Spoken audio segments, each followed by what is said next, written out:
Hey everybody, it's Jenny from Norman S. Wright. In this week's video, I'm going to answer a question I used to get all the time as a VAV box product manager, and that's, can you turn a VAV box upside down? So let's get started.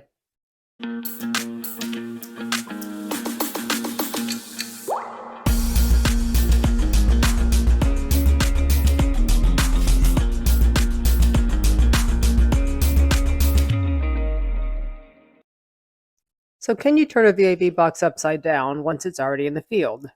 Usually this is asked because once on the job site, someone realizes that they need the box to be the opposite hand. For instance, your single duct box is right-handed, but you find that your electrical comes in on the left side. The short answer is it depends. So what does it depend on?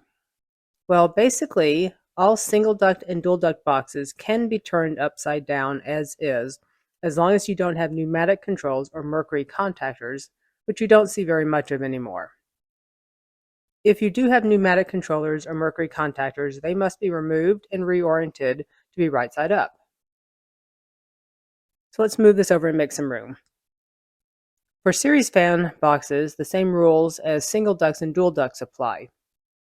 So you can turn these upside down unless you have pneumatic controllers or mercury contactors. But for parallel fan boxes, it's a different story.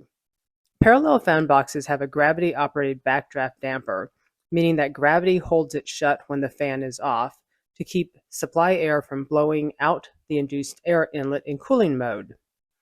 So if I just draw the blower section, there'll be a backdraft damper that is just held down with gravity, and when the fan is on, it blows it open. Let's duplicate this and flip it over now. Now in this case, gravity is just going to pull the backdraft damper open. So you cannot turn parallel fan boxes upside down because the backdraft damper would always be open. Let's move this over one more time. Another consideration is if the water coils need to be reoriented to right side up after the box is flipped as well. While you can turn the water coils to right side up, you don't have to. But just remember that the supply connection should be made at the bottom of the coil regardless of how the box is turned. This allows for removal of trapped air bubbles. So let's bring all this back on screen now. So now you know when you can and cannot turn your VAV boxes upside down. Don't forget to like and subscribe to our YouTube channel, and thanks for watching.